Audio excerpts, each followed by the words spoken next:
Potana Bhagavatham, first chapter, fourth poem. But before that, let us look at the first three poems. The first one, the first verse, was about Sri Krishna. From the cycle of birth and death, I seek liberation. For the one who protects the world, I dedicate my contemplation. The one who knows the art of ruling those who have devotion, the one who can control demons and their aggression, the one who creates the worlds like a game without any exertion, that little one who gives joy to the wife of King Nanda, Sri Krishna. The second verse was about Shiva. I bow down to the one who does the tandav without any interruption, compassionate, the one who holds a trishul and to the lotus face of Parvati brings illumination, crescent moon on the head and skull in his hands, crushing Manmada's ego, which is like a mountain. The minds of Narad and other sages bloom like a lotus when, like a bee, he hovers in their contemplation. The third verse was about Brahmaji. My unwavering dedication to him who has the knowledge of creation, he who brings joy to Bharati and organizes the Vedas piled like a mountain, he who leads the gods and removes all blemishes, saving from destruction, he who blesses those who dedicate their life to penance with compassion. Today we will listen to the fourth verse and discuss its meaning. The fourth verse is about Ganeshji. I bow down with reverence to him who won the heart of Parvati with affection. Removing sins of those in his refuge, he destroys dense creepers of obstructions. He who speaks sweetly and is the source of joy for a world which is in pain, eating modak and riding a mouse, he showers blessings of auspicious gain.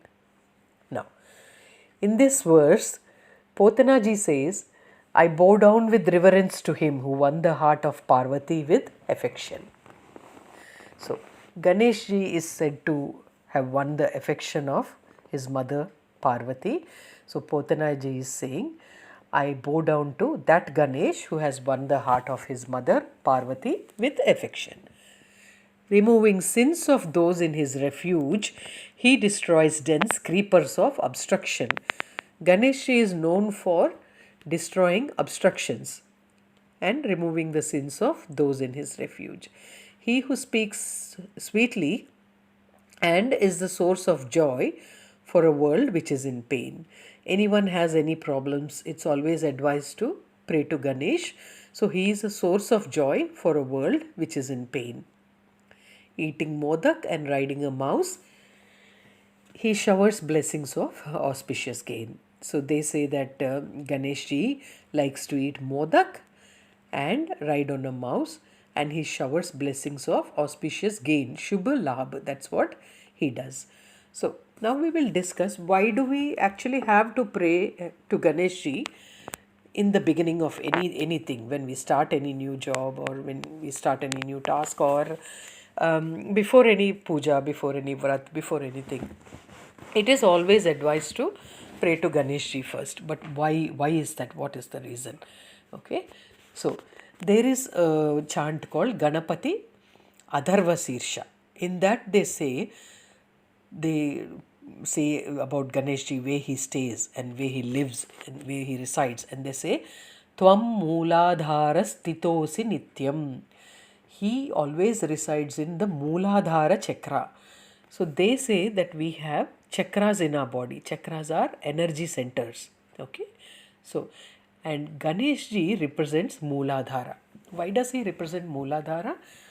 Because it is at the end of the spinal cord, and it is the energy source which differentiates human beings from animals.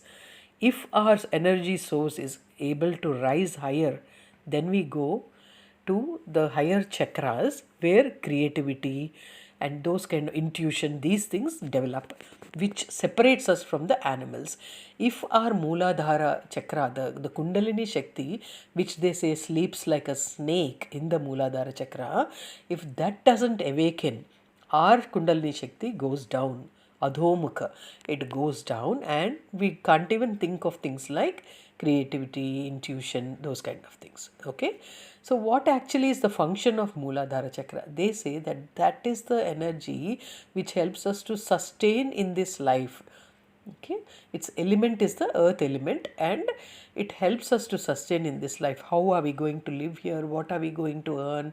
What are we going to provide to our children? The basic necessities, thinking about the basic necessities.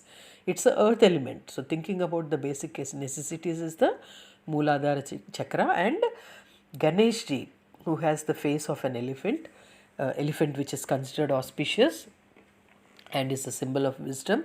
Ganesh ji represents Mooladhara Chakra.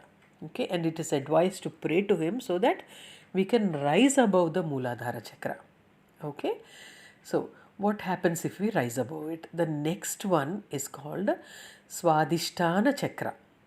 A little above the Mooladhara Chakra, the next one, if our Kundalini Shakti can rise higher, and if we can rise above the day-to-day things, then we reach Swadhisthana Chakra. Okay. Now the element is water, and this helps us to bring out our creativity, the Swadhisthana Chakra. So whenever we tap into our creativity, we rise above the Mooladhara and tap into the Swadhisthana Chakra. Now, we are unable to access this chakra when we have any fears within ourselves, when we are afraid about something. And then above that, Manipura Chakra. This is near our belly button, and the element is the fire. Now, if we can access this one, then our self-esteem, our confidence increases. It's the fire element, and it's called the Manipura Chakra. Now, above that, it's near the heart is the Anahata Chakra. Now, and the wind element, the Vayu Tattva, is the Tattva of the Anahata Chakra. Now, if we are able to access this, if we are able to channel into the Anahata Chakra, then we can develop universal love. Okay, and we can feel that everyone belongs to us. We can have that feeling of universal love. Now, above that is the Vishuddha Chakra. Vishuddha Chakra is also called the throat chakra, and it has the Akasha Tattva. Now, if this is working properly, then our speech will be good. That is the Vishuddha Chakra. And then above that is the Agnya Chakra, which is between our eyebrows. Now, if we can access the Agnya Chakra, we can see things which are beyond beyond everyone's understanding. It's called intuition, developing that intuition and sixth sense, that comes under Agnya Chakra. Now, above that, there is something even above that on the top of the head. It's called Sahasrara Chakra. If we can access this, then the kind of knowledge we will develop is not of this world. We will be able to access a higher power, a channel into a higher power. That is Sahasrara. Very nice. It's very nice to listen to all these things. But we need to come back. We need to come back down and think of actually what was the first step. It's very nice to think about Sahasrara Chakra, Agnya Chakra, oh my God, opening Agnya Chakra, accessing intuition, Vishuddha Chakra, Anahata Chakra, Manipura Chakra, Swadhisthana Chakra. Let's come down from the top. What was the first step? Mooladhara Chakra. And what is the deity which is attributed to the Mooladhara Chakra? It is Ganeshji, isn't it? So, that is why we are always asked to pray to Ganeshji, because our ancestors have given us a form and said, this is the form you need to pray to access the energy, that snake, that Kundalini Shakti which is sleeping in a coil in the Mooladhara Chakra. If you want to awaken it, Tvam Mooladhara Stitosi Nityam. That's what they said in Ganapati Adharvasicha about Ganeshji. And they said, pray to Ganeshji if you want to access your Kundalini Shakti, if you want to rise above the day-to-day wishes, isn't it? Okay, so now let's listen to the verse again so that we will understand it better now. I bow down with reverence to him who won the heart of Parvati with affection. Removing sins of those in his refuge, he destroys dense creepers of obstructions. He who speaks sweetly and is the source of joy for a world which is in pain.